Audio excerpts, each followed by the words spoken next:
ভিত্তি করে এটাকে বিভিন্নভাবে ডিজাইন করছে, যেমন ব্যাকওয়ার্ড, ফরওয়ার্ড, ডবল ক্লিক ইত্যাদি।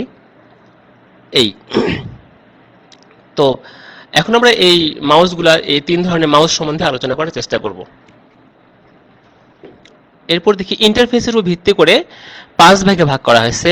সিরিয়াল পোর্ট ইন্টারফেস দেখানো আছে, PS2 পোর্ট ইন্টারফেস, এটা PS2 port interface, USB port interface, USB port interface, wireless যেখানে তার ছাড়া, অর্থাৎ তার ছাড়া কম্পিউটার এবং মাউসের মধ্যে ডাটা আদান প্রদান হবে, এবং বাস কানেকশন। মূলত এই মানে ইন্টারফেসের উপর ভিত্তি করে মোটামুটি এই 5 ভাগে ভাগ করা হয়েছে। এরপর আমরা দেখি অপটো মেকানিক্যাল মাউস এর বিভিন্ন অংশ এবং এটার ফাংশন সম্বন্ধে আলোচনা করব। এই ধরনের মাউসে আমরা মাউস পয়েন্টারটাকে মুভ করানোর জন্য অপটিক্যাল এবং মেকানিক্যাল টেকনোলজি ব্যবহার করে থাকি। এখানে অপটিক্যাল টেকনোলজির মধ্যে আছে, আমি দেখাচ্ছি, ইনফ্রারেড এবং লিড।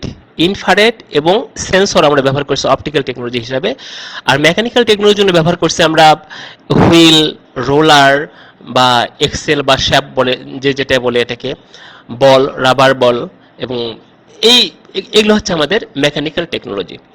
তো যেহেতু এই মাউস পয়েন্টারটাকে মুভ করানোর জন্য অপটিক্যাল এবং মেকানিক্যাল 2 ধরনের টেকনোলজি ব্যবহার করা হয়, এই জন্য এটাকে বলা হচ্ছে অপটো মেকানিক্যাল টেকনোলজি। এর বিভিন্ন অংশের নাম আমি এখানে দেখানোর চেষ্টা করছি। এক্স এক্সেস, যেটা মাউস পয়েন্টারটাকে এক্স এক্সেস বরাবর মুভ করাবে, ওয়াই এক্সেস, যে মাউস পয়েন্টারটাকে ওয়াই এক্সেস বরাবর মুভ করাবে, বল, যখন আমরা মাউসটাকে মুভ করাবো মাউস প্যাডের উপরে বা টেবিলের উপরে, সেক্ষেত্রে বল যখন ঘুরবে তখন এই বলের সাথে লেগে থাকা, তখন এই বলের সাথে লেগে থাকা 2টা রোলার ঘুরবে, বলের সাথে লেগে থাকা 2টা রোলার ঘুরবে, এবং রোলারের মাথায় যে 2টা হুইল আছে সেই হুইল 2টা ঘুরে সুইচিং এর কাজ করে থাকবে এক্স এক্সেস এবং ওয়াই এক্সেস বরাবর। তারপরে লেফট বাটন, রাইট বাটন এবং মাঝেরটা হচ্ছে স্ক্রলিং বাটন। মূলত একটা মাউসে, একটা অপটিক্যাল মেকানিক্যাল মাউসের আমাদের প্রধান অংশ হচ্ছে এইগুলো। এখন দেখি অপটো মেকানিক্যাল মাউসের কার্যাবলী, একটা অপটো মেকানিক্যাল মাউস কিভাবে কাজ করে থাকে। এই ধরনের মাউসে লাইট সোর্স এবং ফটো ডিটেক্টর ব্যবহার করে মাউস পয়েন্টারটাকে মুভ করানো হয়। আর এই লাইট সোর্সটাকে অপারেট করা হয়, লাইট সোর্সটাকে অপারেট করে থাকি আমরা একটা হুইলের মাধ্যমে, আর যে হুইলটাকে মুভ করানো হয় একটা বলের মাধ্যমে। যেমন এখানে আমি দেখানোর চেষ্টা করছি এলইডির পাশে আছে সেন্সর। এখানে একইভাবে এক্স এক্সেস এবং ওয়াই এক্সেস 2 এক্সেসেই বা 2 পাশে এটা আছে, একটা করে এলইডি আছে, একটা করে সেন্সর আছে। তো সেক্ষেত্রে যখন আমি মাউসটা মুভ করাবো তখন আমাদের কি হবে, এই বলটা সারফেসের উপর লেগে যাওয়ার কারণে বলটা ঘুরবে। যখন বলটা ঘুরবে তখন আমাদের এই রোলারটা ঘুরবে, রোলার ঘুরলে স্বাভাবিকভাবে রোলারের মাথায় যে হুইলটা আছে বা চাকা, খাস কাটার চাকাটা আছে, সেটা ঘুরবে। সেটা যখন ঘুরবে তাহলে তখন আমাদের সেই এক্সেসে, কোন এক্সেসে এটা ঘুরছে সেই এক্সেসে আমাদের মাউস পয়েন্টারটাও মুভ করবে। আমি এখানে অপটো মেকানিক্যাল তো শুরু করছি, আর মেকানিক্যাল মাউসের আর অপটো মেকানিক্যাল মাউসের মধ্যে যেটা মূল পার্থক্য সেটা হচ্ছে যে আমি এখানে মাউস পয়েন্টারটাকে মুভ করানোর জন্য ইনফ্রারেড এবং সেন্সর ব্যবহার করছি, আর মেকানিক্যাল মাউসের ক্ষেত্রে যেটা হবে সেটা হবে আমাদের ডিরেক্ট সুইচিং এর কাজ হবে, এখানে কোনো অপটিক্যাল ফাংশন থাকবে না। এটা হচ্ছে মূলত মেকানিক্যাল এবং অপটো মেকানিক্যাল মাউসের মধ্যে মূল পার্থক্য। তো এই জন্য আমি মেকানিক্যাল মাউস সম্বন্ধে ডিটেলস আলোচনা করলাম না। অপটো মেকানিক্যাল এবং মেকানিক্যাল মাউসের ইন্টারনাল ফাংশনটা একই রকম, শুধুমাত্র ইনফ্রারেড এবং লিড আমার মেকানিক্যাল মাউসে থাকবে না, আর অপটো মেকানিক্যাল মাউসে থাকবে। অপটিক্যাল মাউস, এই ধরনের মাউসে লাইট সোর্স এবং ফটো ডিটেক্টর ব্যবহার করে মাউস পয়েন্টারটাকে মুভ করানো হয়ে থাকে, অর্থাৎ এখানে আমাদের কোনো ধরনের মেকানিক্যাল পার্ট থাকবে না। আমাদের মাউস পয়েন্টারটাকে মুভ করানোর জন্য আমাদের কোনো ধরনের মেকানিক্যাল পার্ট থাকবে না। এই ধরনের মাউসে লাইট সোর্স এবং ফটো ডিটেক্টর ব্যবহার করে মাউস পয়েন্টারটাকে মুভ করানো হয়ে থাকে। এর প্রয়োজনীয় উপাদান হচ্ছে light source, light pipe, lens, CMOS sensor, এবং সিমস সেন্সরের তিনটা অংশ থাকে: IAS image acquisition system, DSP digital signal processor, SPI parallel serial peripherals interface এবং মাউস প্রসেসর। লাইট সোর্স হিসেবে আমরা এখানে সাধারণত এলইডি ব্যবহার করে থাকি।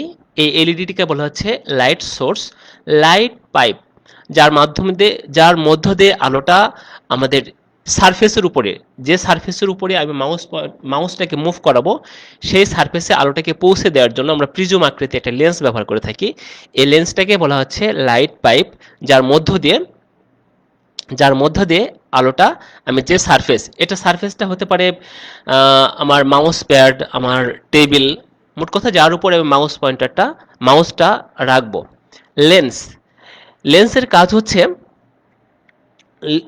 কাজ হচ্ছে যে সারফেসের উপরে আলোটা পড়ছে, প্রিজমের মাধ্যমে আলোটা পড়ছে, সেই সারফেস থেকে আলোটা প্রতিফলিত করে আমাদের সিমস ডিটেক্টর বা ক্যামেরা চিপে এটা পৌঁছানো হচ্ছে। কারণ যখন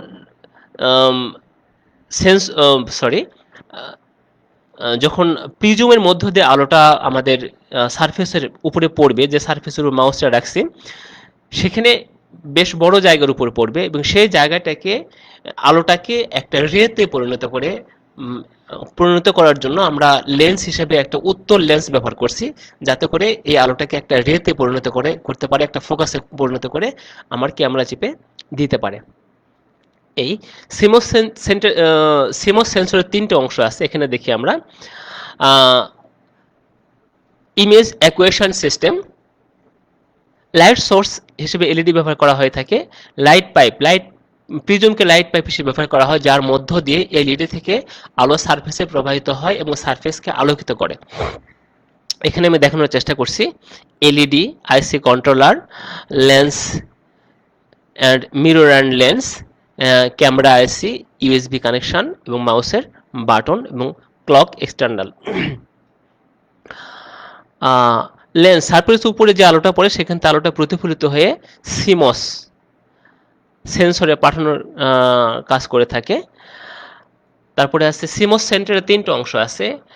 আইএএস ইমেজ অ্যাকুয়েশন সিস্টেম, এটা মূলত ইমেজকে অ্যাকুয়েশন করার জন্য ব্যবহার করে থাকে। এটি একটি ছোট্ট ক্যামেরা যা প্রতি সেকেন্ডে 1500টি ফ্রেম ধারণ করতে পারে এবং ধারণকৃত ফ্রেমকে ডিএসপি ডিজিটাল সিগন্যাল প্রসেসরের নিকট পাঠায়। যে ফ্রেমটা ক্যামেরা ধারণ করে, সেই ধারণকৃত ফ্রেমটাকে ডিজিটাল সিগন্যাল প্রসেসরের নিকট পাঠানোই আছে আইএএস এর কাজ। অর্থাৎ এটি প্রতি সেকেন্ডে 15টি ফ্রেম বলতে আমরা যেটা বুঝি, আমরা যখন কোনো ভিডিও দেখি, আমাদের মোবাইল ফোন হোক বা আমরা ভিডিও ক্যামেরা হোক, এই ক্যামেরা পার সেকেন্ডে 25 থেকে 30টা ছবি ক্যাপচার করে। ঠিক আছে, তো এই প্রত্যেকটা ছবিকেই ইন্ডিভিজুয়াল বলা হচ্ছে একটা করে ফ্রেম। আর এখানে আমরা যে ধারাবাহিকভাবে 25 থেকে 30টা করে ছবি ক্যাপচার করে, আর এই ছবিটা যখন আবার ধারাবাহিকভাবে আমরা স্ক্রিনে দেখতে থাকি, তখন এটাকে আমাদের কাছে ভিডিও মনে হয়। তো এই ছোট্ট ক্যামেরাটিও মূলত প্রতি সেকেন্ডে 1500টি করে ফ্রেম ধারণ করতে পারে এবং ধারণকৃত ফ্রেমকে ডিজিটাল সিগন্যাল ডিএসপির নিকট পাঠায়। ডিএসপি ডিজিটাল সিগন্যাল প্রসেসর, এটি আইএএস এর নিকট থেকে প্রাপ্ত ইমেজকে অ্যানালাইজ করে।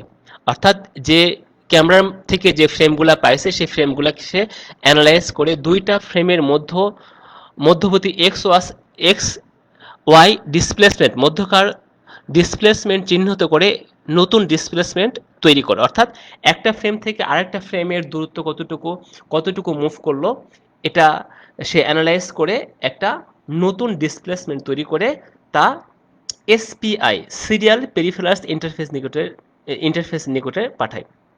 অর্থাৎ ডিজিটাল সিগন্যাল প্রসেসর হচ্ছে যে আইএএস ইমেজ অ্যাকুয়েশন সিস্টেম, যে প্রতি সেকেন্ডে 1500টি ফ্রেম ধারণ করছে, সেখান থেকে সেই 1500টি ফ্রেমটাকে করে দুইটা ফ্রেমের মধ্যবর্তী ডিসপ্লেসমেন্ট দূরত্বটাকে সে চিহ্নিত করে এবং নতুন ডিসপ্লেসমেন্ট তৈরি করে এটা পরবর্তী প্রসেসিংয়ের জন্য এসপিআই সিরিয়াল পেরিফেরালস ইন্টারফেসের নিকট পাঠায়। এসপিআই সিরিয়াল পেরিফেরালস ইন্টারফেস এটি মাউস এবং প্রসেসরের মধ্যে দ্বিমুখী ডাটা আদান প্রদান করে। অর্থাৎ মাউস এবং আমরা যে মাউস প্রসেসরটা আমরা মাউসে ব্যবহার করছি এটার মধ্যেও ডাটা আদান প্রদান করার কাজে এটা ব্যবহার করা হয়ে থাকে। মাউস প্রসেসর ডিএসপি থেকে প্রাপ্ত এক্স ওয়াই ডিসপ্লেসমেন্ট ভ্যালুকে কম্পিউটারের নিকট পাঠায়, যা পরবর্তীতে মাউস ড্রাইভার সফটওয়্যারের মাধ্যমে মাউস মুভমেন্টের সমতুল্য ইলেকট্রিক্যাল সিগন্যাল তৈরি করে মাউস পয়েন্টারটাকে মুভ করানো হয়। অর্থাৎ আমরা এসপিআই ডিজিটাল সিগন্যাল প্রসেসর থেকে আমরা যে এক্স ওয়াই ডিসপ্লেসমেন্ট পাই সেটাকে মাউস সফটওয়্যারের মাধ্যমে এর সমতুল্য মুভমেন্ট এর ইলেকট্রিক্যাল সিগন্যাল তৈরি করে মাউস পয়েন্টারটাকে মুভ করানো হয়। এটা হচ্ছে মাউস প্রসেসরের কাজ। তো এখান থেকে আমরা জানতে পারলাম যে একটা একটা একটা অপটিক্যাল মাউস কিভাবে কাজ করে, এর কি কি উপাদান আছে, light source, lights, pipe, lens, CMOS, sensor ইত্যাদি। এখন আমরা দেখব ওয়্যারলেস মাউস। ওয়্যারলেস মানে আমরা বুঝতে পারছি তার ছাড়া, যে মাউসে কোনো ধরনের তারের সংযোগ থাকে না, এই ধরনের মাউসকে বলা হচ্ছে ওয়্যারলেস মাউস। এই মাউস এটা হচ্ছে এই টেকনোলজিটা হচ্ছে আমাদের ইন্টারফেস টেকনোলজি, অর্থাৎ কম্পিউটারের সাথে মাউসের ডাটা আদান প্রদানটা কিভাবে হবে সেই টেকনোলজির উপর ভিত্তি করে আমরা এখানে ওয়্যারলেস মাউস সম্বন্ধে আলোচনা করব আজকে। তো ওয়্যারলেস টেকনোলজিগুলোর নাম হচ্ছে ইনফ্রারেড টেকনোলজি, ব্লুটুথ টেকনোলজি এবং রেডিও ফ্রিকোয়েন্সি টেকনোলজি। তবে সাধারণত আমরা ওয়্যারলেস মাউসের ক্ষেত্রে রেডিও ফ্রিকোয়েন্সি টেকনোলজিটাই বেশি ব্যবহার করে থাকি। আমি এখানে দেখানোর চেষ্টা করছি এটা হচ্ছে একটা ওয়্যারলেস মাউস, আর এটা হচ্ছে এর মধ্যে তারবিহীনভাবে ডাটা পাঠানোর জন্য আমাদের মাইক্রো কন্ট্রোলার আছে, আর এটা হচ্ছে একটা ইউএসবি পোর্টের মতো, যা আমরা আমাদের ল্যাপটপ বা কম্পিউটারের সাথে এটা সংযোগ করে দেই, তখন এই এই এই মাউসের সাথে, এই ওয়্যারলেস মাউসের সাথে আমাদের কম্পিউটারে তখন এটা কমিউনিকেট হয়ে যায়। তাহলে এই ধরনের মাউসে কোনো তারের সংযোগ ছাড়াই কম্পিউটার ও মাউসের মধ্যে সিগন্যাল আদান প্রদান হয়ে থাকে। ওয়্যারলেস পদ্ধতিতে নিম্নলিখিত টেকনোলজিগুলো ব্যবহার করা হয়: infrared technology, Bluetooth technology, radio frequency technology. তবে সাধারণত ওয়্যারলেস মাউসের ক্ষেত্রে রেডিও ফ্রিকোয়েন্সি টেকনোলজিটাই ব্যবহার করা হয়ে থাকে। এখন আমরা দেখি একটা ওয়্যারলেস মাউসের ফাংশন বা ওয়্যারলেস মাউসের বিভিন্ন অংশ, এই অংশগুলো কিভাবে কাজ করে তা একটু দেখার চেষ্টা করব। এখানে মাউসে আরএফ রেডিও ফ্রিকোয়েন্সি টেকনোলজি ব্যবহার করে কম্পিউটারের সাথে সংযুক্ত করা হয়ে থাকে, ফলে এখানে কোনো তারের এখানে কোনো সংযোগ তারের প্রয়োজন হয় না।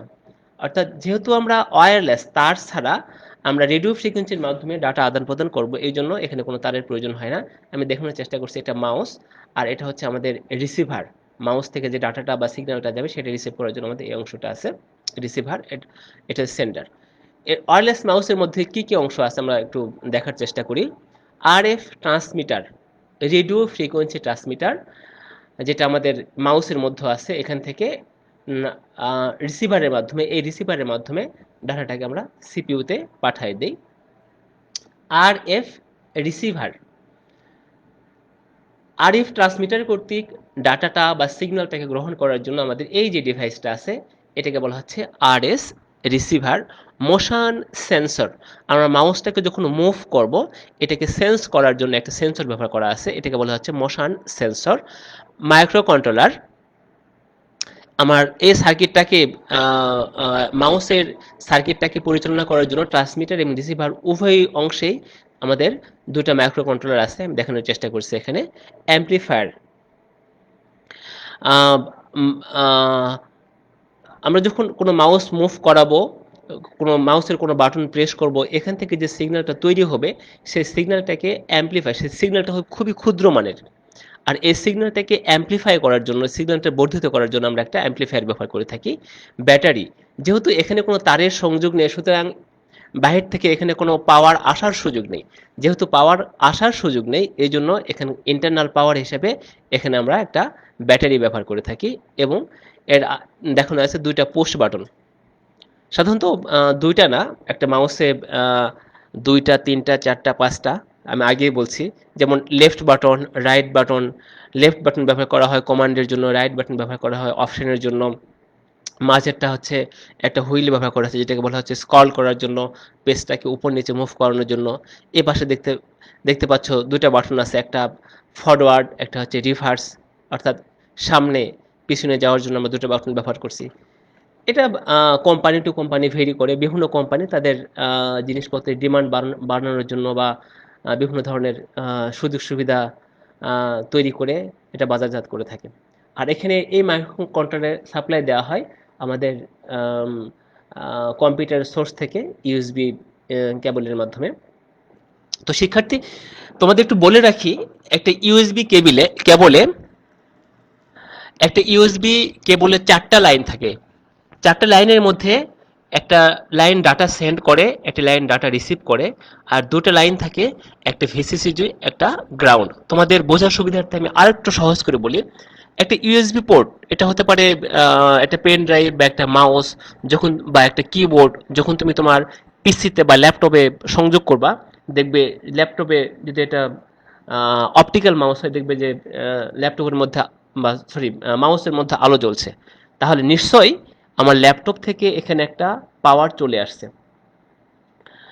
আর যদি পাওয়ার না আসতো তাহলে নিশ্চয়ই আমার এই লিডটা জ্বলতে পারতো না। আর ওয়্যারলেস মাউসে এই পাওয়ারটা দেওয়া হয় ইন্টারনালি পাওয়ার সাপ্লাইয়ের মাধ্যমে। আর যেটা রিসিভিং অংশে যে মাইক্রো কন্ট্রোলার ব্যবহার করা আছে, সেই পাওয়ার সাপ্লাইটা নেই এটা ল্যাপটপ বা পিসি যার সাথে আমরা এই রিসিভিং অংশটা ইনক্লুড করব, সেখান থেকে সে পাওয়ারটা গ্রহণ করে থাকে। এখন এটার কার্যাবলী বা ফাংশনটা একটু দেখার চেষ্টা করি।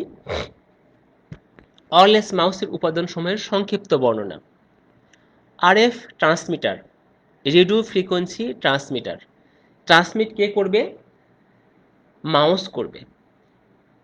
একটি মাউসের অভ্যন্তরে থাকে যা অপটিক্যাল মোশন সেন্সর কর্তৃক শনাক্তকৃত মাউসের মুভমেন্ট এবং পুশ বাটন কর্তৃক তৈরিকৃত এনকোডেড সিগন্যালকে রেডিও ওয়েভের মাধ্যমে আরএফ রিসিভারের নিকট পাঠায়। তাহলে এটা দুইটা সিগন্যাল পাঠাচ্ছে, একটা হচ্ছে মাউসের মুভমেন্ট এবং আমি পুশ বাটন কর্তৃক যে কমান্ডটা দিলাম, এটা হতে পারে মানে রাইট বাটনের কমান্ড বা লেফট বাটনের কমান্ড। এই দুইটা কমান্ডকেই সে এনকোড করে করে আরএফ রিসিভারের মাধ্যমে কোথায় আরএফ রিসিভারে পাঠাবে। তোমরা কি ক্লিয়ার বিষয়টা? এটা কি করছে যে আরএফ ট্রান্সমিটার কি করছে, আরএফ ট্রান্সমিটারটা মাউসের ভিতরে থাকে, ওয়্যারলেস মাউসের মধ্যে আরএফ ট্রান্সমিটারটা থাকবে, যা অপটিক্যাল মোশন সেন্সর, এই অপটিক্যাল মোশন সেন্সর কর্তৃক শনাক্তকৃত মাউসের মুভমেন্ট, এই যে মাউসের মুভমেন্টটা, এই পয়েন্ট, এই অপশানটা, এবং আমি যে কোনো বাটন প্রেস করলাম, এই রাইট বাটন প্রেস করার ফলে যে এই যে আমাদের এই অপশনগুলো চলে আসলো, পুশ বাটন কর্তৃক তৈরিকৃত এনকোডেড সিগন্যাল রেডিও ওয়েভের মাধ্যমে আরএফ রিসিভারে পাঠানো হয়। আমার মনে হয় আরএফ ট্রান্সমিটারের বিষয়টা তোমরা সবাই ক্লিয়ার। আরএফ রিসিভার, এটি একটি আরএফ ট্রান্সমিটার, এটি আরএফ ট্রান্সমিটার কর্তৃক প্রাপ্ত সিগন্যাল গ্রহণ করে এবং পরবর্তী প্রসেসের জন্য কম্পিউটারে পাঠায়। মোশন সেন্সর, মোশনের বাংলা অর্থ আমরা সবাই জানি, আমরা ফিজিক্স পড়ে আসছি, গতি। অর্থাৎ মাউস যখন আমরা মুভ করাবো, এই গতিটাকে এই সেন্সরটা সেন্স করবে বা অনুধাবন করবে বা বুঝতে পারবে। এটি মাউসের মুভমেন্ট এবং পুশ বাটন সুইচের মাধ্যমে তৈরিকৃত সিগন্যাল শনাক্ত করতে পারে। এর প্রতি সেকেন্ডে প্রায় কয়েক হাজার মুভমেন্ট শনাক্ত করতে পারে। এই যে সেন্সরটা, আমরা যে মাউসটাকে মুভ করাচ্ছি, এটা প্রতি সেকেন্ডে কয়েক হাজার মুভমেন্ট শনাক্ত করতে পারে। তাহলে মোশন সেন্সরের কাজ হচ্ছে মোশন, আমি যে মাউসটাকে মুভ করাচ্ছি ওপর নিচে ডানে বামে, এই মোশনটাকে সেন্স করে এবং পুশ বাটন কর্তৃক তৈরিকৃত সিগন্যাল শনাক্ত করে পরবর্তীতে শনাক্ত করে। এটি সেকেন্ডে প্রায় কয়েক হাজার মুভমেন্ট শনাক্ত করতে পারে। Micro controller, micro controller mouse transmitter receiver উভয়ের সাথে দুইটি আলাদা মাইক্রো কন্ট্রোলার থাকে। অর্থাৎ আমাদের যে ট্রান্সমিটার অংশ আছে, মাউসের ট্রান্সমিটার অংশ, এখানে একটা মাইক্রো কন্ট্রোলার ব্যবহার করা আছে, এবং যে রিসিভিং অংশ আছে এখানে একটা ট্রান্সমিটার আছে, এখানে একটা মাইক্রো কন্ট্রোলার আছে। আমাদের মাউসের অভ্যন্তরে একটা আছে, এবং যে অংশটা রিসিভ করবে সেখানে একটা মাইক্রো কন্ট্রোলার আছে। মাইক্রো কন্ট্রোলারে একটা সিঙ্গেল চিপ আইসি, এটা কি করে থাকে, এর মধ্যে প্রোগ্রামকৃত বিভিন্ন প্রসেসিং এর কাজ সম্পন্ন করে থাকে। ট্রান্সমিটারে সংযুক্ত মাইক্রো কন্ট্রোলার এবং অপটিক্যাল মোশন সেন্সর কর্তৃক শনাক্তকৃত সিগন্যালকে এনকোড করে। অর্থাৎ ট্রান্সমিটারে যে মাইক্রো কন্ট্রোলারটা সংযুক্ত আছে এটা মোশন সেন্সর কর্তৃক শনাক্তকৃত, মোশন সেন্সরটা যে সিগন্যালটা দিবে এই সিগন্যালকে শনাক্ত করবে, করে এটাকে এনকোড করবে, এবং রিসিভারের সংযুক্ত মাইক্রো কন্ট্রোলার এনকোডকৃত সিগন্যালকে ডিকোড করে, অর্থাৎ এটার সমতুল্য ইলেকট্রিক্যাল সিগন্যালে রূপান্তর করবে। এছাড়া মোশন সেন্সরে পাওয়ার সাপ্লাইয়ের কাজও করে থাকে। এটা হচ্ছে আমাদের মাইক্রো কন্ট্রোলারের কাজ। এখন দেখি অ্যাম্প্লিফায়ার। মাইক্রো কন্ট্রোলার কর্তৃক এনকোডকৃত সিগন্যালকে রিসিভারে পাঠানোর পূর্বে তা অ্যাম্প্লিফাই করার জন্য অ্যাম্প্লিফায়ার ব্যবহার করা হয়ে থাকে। অর্থাৎ মাইক্রো কন্ট্রোলার যে সিগন্যালটা এনকোড করে, কোন সিগন্যাল এনকোড করে, মাউস মুভমেন্টের একটা সিগন্যাল, এবং আমি যখন কোনো বাটন প্রেস করব সেই বাটনের একটা সিগন্যাল, এই যে সিগন্যালটা এনকোড করছে, এই সিগন্যাল এনকোডকৃত সিগন্যালকে রিসিভারে পাঠানোর পূর্বে এটাকে অ্যাম্প্লিফাই করার জন্য আমরা অ্যাম্প্লিফায়ার ব্যবহার করে থাকি। ব্যাটারি এটা অবশ্যই একটা পাওয়ার সাপ্লাই। ওয়্যারলেস মাউসের ক্ষেত্রে পাওয়ার সরবরাহের জন্য মাউসে দুটি ট্রিপলে সাইজের ব্যাটারি ব্যবহার করা হয়ে থাকে, যার পাওয়ার সাপ্লাই 1.2 থেকে 1.5 ভোল্ট, এবং এটা হচ্ছে একটা লিথিয়াম ব্যাটারি যা মাউসে প্রয়োজনীয় পাওয়ার সাপ্লাই করে থাকে। কারণ মাউস তো ওয়্যারলেস, তার ছাড়া এখানে তো কোনো তারের সংযোগ নেই, সুতরাং এখানে এর অবশ্যই পাওয়ারের প্রয়োজন। এই পাওয়ারের জন্য মূলত ব্যাটারি ব্যবহার করা হয়ে থাকে। টু পুশ বাটন সুইচ, এখানে আমরা দুইটা পুশ বাটন সুইচ ব্যবহার করে থাকি। অ্যাকচুয়াল মাউসে দুইটা না, আমি আরও একাধিকবার বলছি, মাউসে একাধিক পুশ বাটন সুইচ আছে যার মাধ্যমে বিভিন্ন ধরনের ইনস্ট্রাকশন দেওয়া হয়ে থাকে। আমরা যদি একটু ব্যাকে যাই, আমি একটু দেখানোর চেষ্টা করি তোমাদের, আর একটু ব্যাকে গেলে এখানে দেখানোর চেষ্টা করি। এখানে দেখো left button, right button, scroll bar, টয়েস এক্স, এটাকে বলা হচ্ছে ডবল ক্লিকের জন্য। তারপরে আছে ফরওয়ার্ড, সামনের দিকে যাওয়ার জন্য, ব্যাকওয়ার্ড, পিছনের দিকে আসার জন্য। বিভিন্ন কোম্পানি এটাকে বিভিন্নভাবে ডিজাইন করে থাকে। এই জন্য পুশ বাটনের সংখ্যা যে একেবারে ফিক্সড 2টা বা 3টা এমন না, এটার সংখ্যা বিভিন্ন রকম হতে পারে। ওয়্যারলেস মাউসের বৈশিষ্ট্যটা আমরা দেখার চেষ্টা করি যে এই মাউসটার কি কি বৈশিষ্ট্য আছে। যেহেতু এটা তার ছাড়া একটা মাউস, সুতরাং তারের কোনো সংযোগ নেই, সহজে স্থানান্তরযোগ্য, যেহেতু তার নেই সেক্ষেত্রে আমরা যে কোনো জায়গায় বসে কাজ করতে পারি। কম্পিউটারে সংযোগ করার প্রয়োজন হয় না 2 থেকে 3 মিটার দূরত্বে, অর্থাৎ আমরা ল্যাপটপ বা পিসি এটাকে সেন্টার করে এর চারপাশে 2 থেকে 3 মিটার দূরত্বে আমরা এর মধ্যে আরএফ ট্রান্সমিটার এবং আরএফ রিসিভারের মধ্যে ডাটা আদান প্রদান করতে পারবো। এটা উচ্চ গতি, এটা ডাটা ট্রান্সফার রেটটা অনেক বেশি, 2.4 GHz গিগাহার্টজ ISM ব্র্যান্ড এবং RF link, radio frequency link. এটা 1 Mbps রেটে ডাটা ট্রান্সফার করতে পারে। শিক্ষার্থীরা তোমাদের একটু বলে রাখি, এখানে এমটা ক্যাপিটাল লেটার আছে, বিটা স্মল লেটার আছে। যদি এমটা ক্যাপিটাল লেটার থাকে আর বিটা স্মল লেটার থাকে তাহলে তোমরা বুঝে নেবা যে এম এটা হচ্ছে বাইট না হয়ে এটা বিট হবে। যদি এটা আমাদের ক্যাপিটাল লেটার হয় তাহলে এটা হচ্ছে 1 মেগাবিট পার সেকেন্ড, আর যদি বিটা ক্যাপিটাল লেটার হতো তাহলে হতো 1 মেগাবাইট পার সেকেন্ড। এই বিটা দ্বারা বোঝানো হয় যে আমার ডাটা ট্রান্সফার রেটটা কেমন, মেগাবাইট নাকি মেগাবিট। এটা হচ্ছে পার সেকেন্ড। এটা হচ্ছে 8 বিট মাইক্রো কন্ট্রোলার।